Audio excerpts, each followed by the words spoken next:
বের না হলে ঘুম ধরতেই চিনতে কিরেন মনে কী খা মনে প্রত্যেক দিন তো আর মাছ গোস্ত খাওয়ান যায় না আর হ্যাঁ ভালোও লাগে না তার চিন্তা করলাম ঘরে যদি ডাইল আর আলু থাকে তা বাঙালি না খাইয়ে মরবে না তা রেসিপি সংক্রান্ত আমাকে যদি কোনো প্রশ্ন পরামর্শ বা মতামত থাকে তা কমেন্ট করে জানাইয়েন তাহলে আমাকে একটা রেসিপি দেখি তাই কড়াইতে তেল গরম হয়ে এর মধ্যে পাঁচফোড়ন আর দুইটা শুকনো মরিচ দিয়ে দিলাম ফোড়ন এবার পেঁয়াজ রসুন কুচি দিয়ে দিলাম এর মধ্যে দিলাম আবার হাফ চামচ নুন এবার দিলাম কয়টা কাঁচামরিচ কুচি হেঁটে কাটতে এবার দিয়ে অল্প একটু হলদির গুঁড়ি ধনিয়া জিরের বাড়া দিয়ে একটা সুন্দর মতো কষাইয়ে এর মধ্যে 1 কাপ ডাইল আগে থাকতেই ভিজেই তুললাম মুসুরির ডাইল এই দিয়ে কষাইয়ে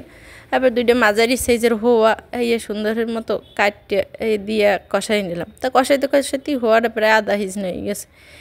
এবার মশলা বাটা পানি আর এই লাগে আরও 3 কাপ পানি দিয়ে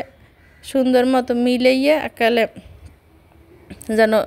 সব সুন্দর মতো একসাথে মিলে যায় এবার থইলাম ঢাকে থইয়া 30 মিনিট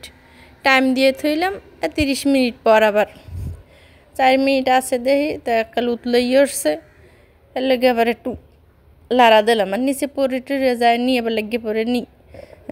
এবার চামচটা দিয়ে একটু লাড়া দিলাম তা দেখি যে হওয়াটাও হিজে আইছে ডাইলও হিজে আইছে একাল ঘন ইয়েছে তা একটু নুন দেখলাম যে নুনে কম হয়েছে তা দিয়ে দিলাম আবার আর 1 চামচ নুন দিয়ে এবার একালে লাইরে সেটে ভালো মতো মিশাইয়া এতে নুনটা একটু মিশুক এতে এরপর একটু ঢাকনাটা দিয়ে দিলাম তাই ঢাকনাটা উড়াইয়া ডাইল মোর হয়ে গেছে চুলাটা বন্ধ হইতে দেবো।